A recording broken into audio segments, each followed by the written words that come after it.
Especially due to their recent prevalence in film adaptations, comics have begun to play a central role in influencing the direction of pop culture. From the Avengers series to the up-and-coming Justice League movies, the world is now, once again, hooked on graphic novels and the big screens. The demand for new and thrilling content follows this growing interest in comics, leading to the popular trend of modernizations and directors' interpretations of those original works.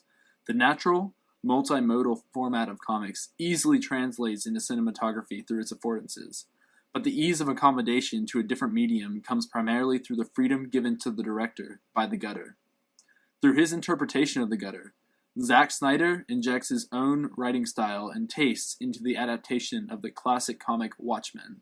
His deep understanding of the text is evident in the movie, though he often modifies the scene towards his personal preferences of enhanced gore, violence, and blood. It's some sort of power failure. This inclusion of the director's style is a common occurrence in the movie adaptation of Watchmen. Here, we see Night Owl and Silk Spectre break into the prison to free Rorschach. The comic presents the prison riot scene in this way. He shouldn't be too difficult to track down.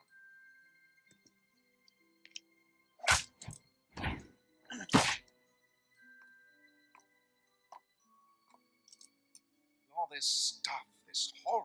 The film adaptation extends the scene and includes some of Snyder's signature slow-motion action, enhanced violence, and gore, which distinctly parallels some of his notable earlier work in the comic-to-film adaptation of the 300 franchise.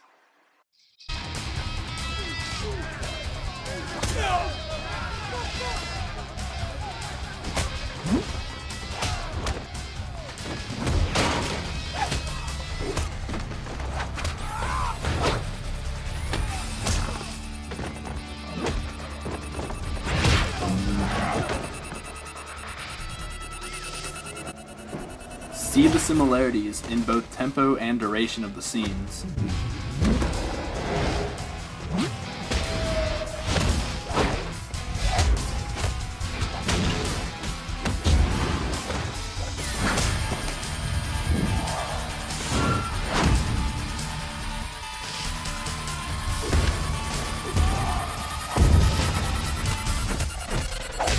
Now, note how Night Owl and Leonidas have similar postures after dispatching opponents.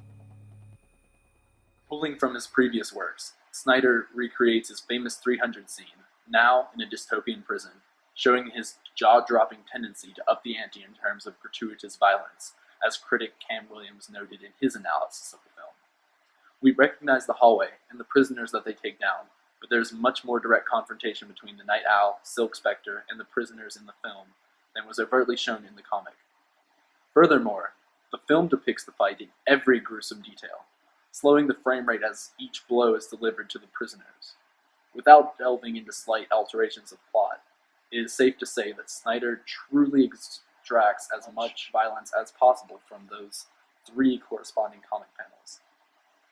As Snyder himself said in an interview with Hollywood Reporter about directing 300, "I want to make a movie for me. I always feel, when I see a movie like this, it just stops before it gets good." And this comment is applicable to much of his work. True to his inclination to leave little to the imagination, Snyder highlights the violence in this scene by slowing the parts to allow the viewer a detailed look at every intense blow. This interpretation of the comic is well fitted for an action movie. Zack Snyder knows that with a different audience in mind, one that may not appreciate Watchmen as an artistic masterpiece, but rather simply an action movie, he must connect the frames in his own unique and exciting way.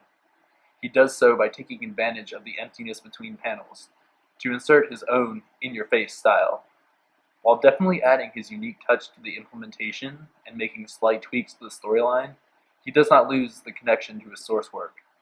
In his portrayal of an episode in Rorschach, also known as Walter Kovac's backstory, during an interview with a psychologist, Snyder relishes in the gory details of young Rorschach attacking his tormentors, while Dave Gibbons, the illustrator, in the original comic, left the injuries and direct violence in the gutter, or concealed by other features drawn in the panel.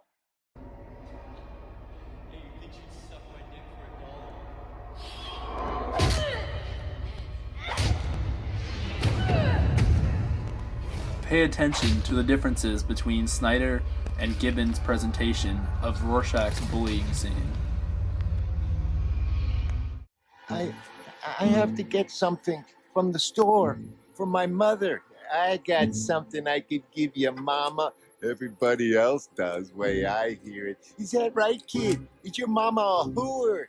Sure she is. He's gonna fix us up with her. Ain't that right, whore son? Hey, let me by. I have to go to the... You don't have to go no place, whore son. Look at him. Probably got cooties. Probably got diseases, whore son. No.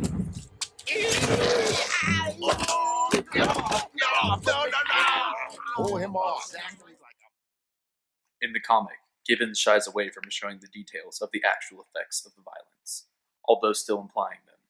The bully with the cigarette's eye is singed on the far side of his face from the viewer's perspective. The boy whom Walter bites has his skin pulled, and there is blood on Walter's face, but no direct view of the injury. Snyder, contrastingly, focuses in on the violent details, giving the reader explicit images of what happened in between the panels of the comic. The medium close-up shot of Walter on top of the boy, tearing a chunk of flesh from the bully's cheek, and then leaning back with blood dripping from his grimacing mouth, is a stark example of Snyder's tendency to make a conscious decision to show as much severed limbs and blood as possible. His inclusion of excessive violence is prevalent throughout the film, and this biting incident is far from the most graphic image that the movie imparts on the viewers. He frequently gives special attention to particularly bloody pieces of the story, and gives the audience an unobstructed view of the proceedings. In Snyder's adaptation, he is still bound for the most part by the frames in the comic, and generally avoids deviating too far from his source text. Dr. Drew Jeffries, a postdoctorate in cinema studies at the University of Toronto, writes, Snyder's pervasive use of visual quotation reinforces the intertextuality of the film by constantly referring and deferring to the images provided in the original text. This is where the beauty lies, in the interweaving of the director's understanding of the canon with the movie.